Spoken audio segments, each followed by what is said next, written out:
ওসমান হাদি নামের বন্ধুটার সাথে কোনোদিন মোলাকাত হয় নাই। ও আল্লাহ, কিন্তু একটা পশু কেউ যদি আক্রমণ করে পশুর উপরে সহ্য করা যায় না, আর সেখানে একটা তাজা প্রাণ চলে যাবে।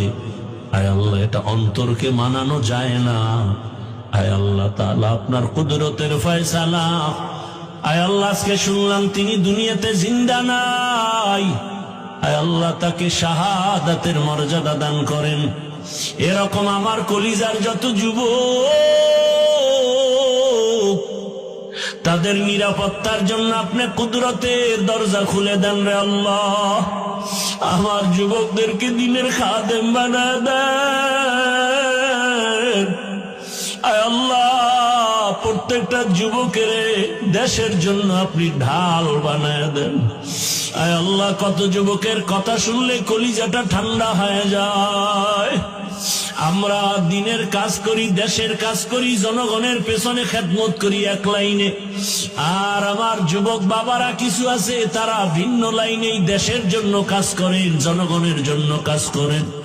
আয় আল্লাহ, দেশের দরদি, জনগণের দরদি, দ্বীনের দরদি যারা, কুদরতের দ্বারা তাদের হেফাজত করেন আল্লাহ। আপনি ছাড়া আমাদের আপন কেউ নাই, আপনি ছাড়া আমাদের নিরাপত্তা দেওয়ার কেউ নাই। হায় আল্লাহ, ফেরেশতার দ্বারা নিরাপত্তার ব্যবস্থা করে দেন আল্লাহ। আর যেন কানে না শুনি, যুবক নাই, তাজা প্রাণ ঝরে পড়েছে।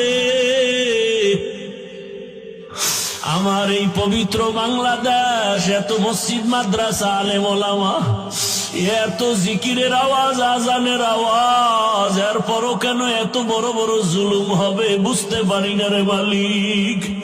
ও আল্লাহ, গুনার কারণে বেজার হইয়েন না, হেদায়াতের নূর দিয়া সিনাটা ভরপুর করে দেন, 5 ওয়াক্ত নামাজি বানায় দেন।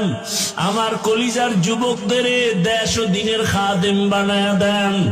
আয় আল্লাহ, দেশের জন্য, দিনের জন্য, জনগণের জন্য আমাদেরকে নিরলস আমানতের সাথে কাজ করার তৌফিক দান করেন।